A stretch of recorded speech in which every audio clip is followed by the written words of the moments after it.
Hello, loved ones. This is Matt Stevens, and as always, I hope you are doing super fantastic. I'm doing very well myself. And there is so much to explore. I mean, there just is, and we can confine it to just this construct, just this 3D linear experience we're having currently. Lots to explore there, or we can expand it all the way out to just the totality of the universal consciousness. There's so much to explore, and then again, there's so much that we don't know to explore. That, well, it's like you don't know what you don't know, right? But I made a little list of things that we can explore that would help us to gain understanding of the nature of reality.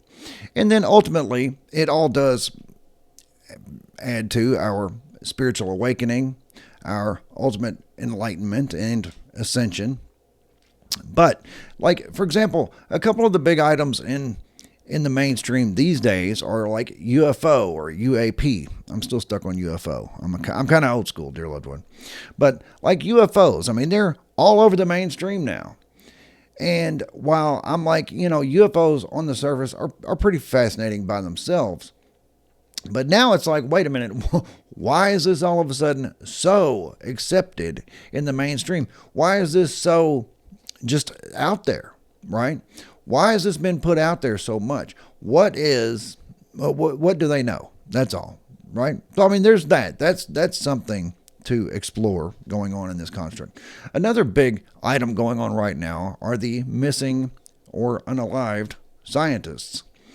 The 11 missing scientists, that is a very big item going on.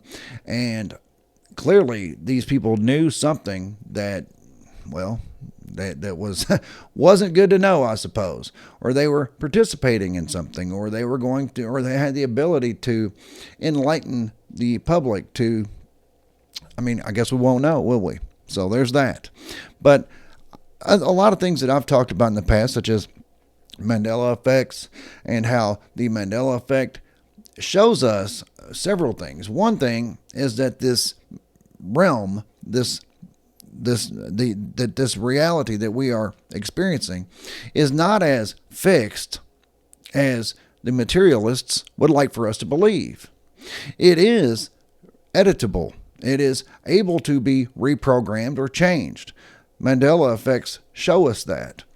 But more so than that, it shows us that there is someone on the outside of this construct who loves us and making these little subtle changes. And I say that because as I've said before, there's never been a Mandela effect, not one that I'm aware of, that has ever been harmful to anyone. They've always just been these little oddities, just little subtle, like instead of mirror, mirror on the wall, as the vast majority, I mean, I don't know, I haven't talked to anybody who remembers it as magic mirror on the wall. Everybody remembers mirror, mirror on the wall, but whatever. But if you go look now, it's magic mirror on the wall, and apparently it always has been, at least in the timeline we are in now. Okay, fine. So, but the point is, there are Mandela effects, thousands of them now, and none of them have been harmful to anybody. Nobody's ever been harmed from them. They've always just been an oddity, something that is like, just kind of get your attention. But it's little nudges, little proofs. That's why I say it's someone on the outside who loves us, because it's just little nudges, little Easter eggs dropped in here and there, so that you, dear loved one, or any of us can be like, wait a minute, this isn't as fixed of a material reality as we've been led to believe. Things can be changed.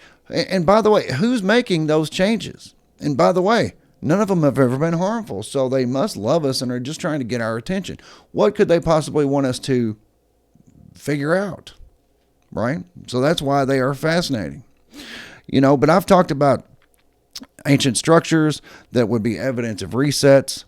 And then there are things such as the Malaysian Flight 370. That is a fascinating topic.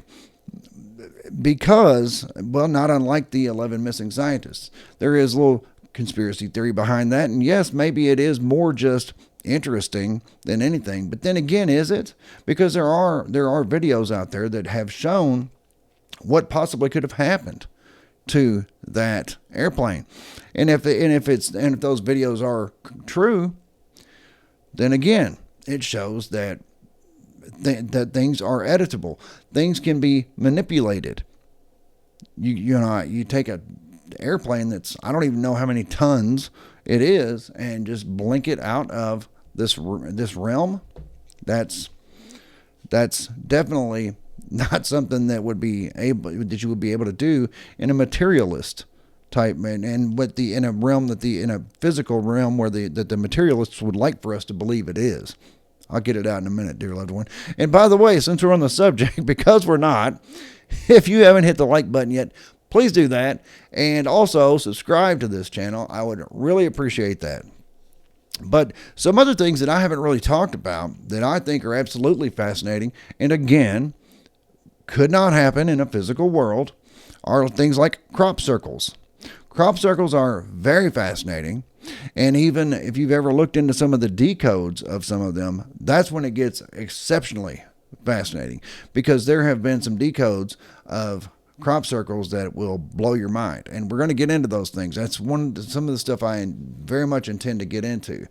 However, you got to be careful, because I can't be showing you pictures of crop circles if I'm not allowed to, right? So I got to make sure that's public domain photos. So there's that.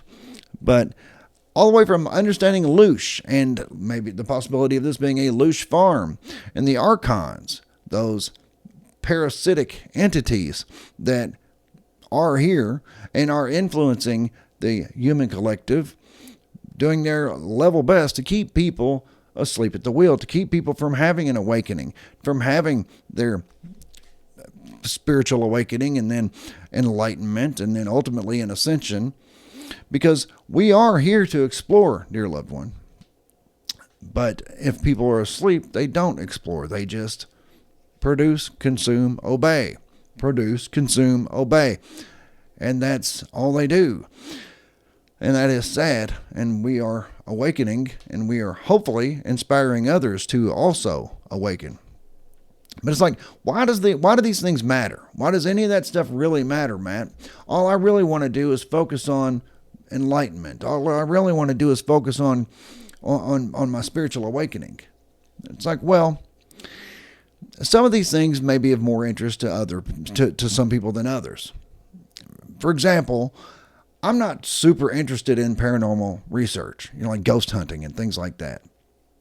I mean, I do think that it can be used as a great example to show how, like, for example, in our particular experience, we are on this particular bandwidth of perception, like anything that vibrates on, from, like I said, if everything that exists is between 0 and 100, and we're perceiving anything that vibrates on a frequency of 10 to 20, then that's what we can perceive, what we can interact with.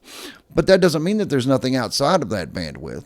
So like there could be something on the frequency range of 20 to 30. And that's them having their experience. And it's occupying the same space, because as I've said many times, there is no really there. Everything is right here. Everything is held within the mind of the universal consciousness. But when it comes to like paranormal research and ghosts and things like that, I mean, I think it's a great example of showing how we could be having our experience in this band, in this frequency range. They could be having their experience in that frequency range. And occasionally the two may bleed together. It's like when you've got an old school radio and you're flipping between the stations. Sometimes you'll get in that little spot in the middle where you're picking up 2 or even 3 radio stations in one place. They're just bleeding together. So that's, and if you're interested in paranormal research, that's fine. I mean, it's sometimes we just have interests, and that's fine. I'm just not much into it.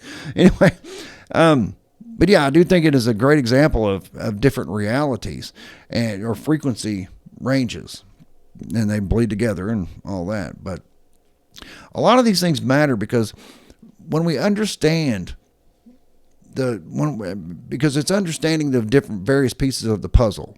So if we have this, the crop circles, and it's like, what can we learn from that? And then we have the Mandela effect, and what can we learn from that? And then UFOs or whatever, and what can we learn from that? When we put all the pieces of the puzzle together, and then we step back and look at it, and we can then see the entire picture, it helps us to gain understanding. And as I've said, dear loved one, I believe we are here on a mission of discovery. However, and what's like, okay, we are here on a mission of discovery, and that mission of discovery is to, as you are exploring universal mind from your perspective, and I'm exploring it from my perspective, and there's so many different aspects of the universal consciousness, and we are all pieces of it. Just like the Rumi quote that I go back to lots of times, very often, you are not a drop in the ocean, you are the entire ocean in a drop. In other words, your experience is just as important as all of the experiences, because if you don't have all of the experiences together, well, then the puzzle is not complete. And you can't look at the entire totality of it until you have all of the pieces put together.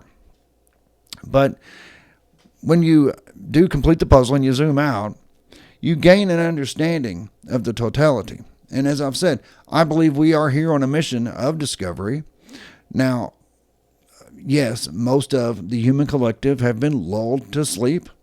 We, you and I, dear loved one, have been among that probably most of the time.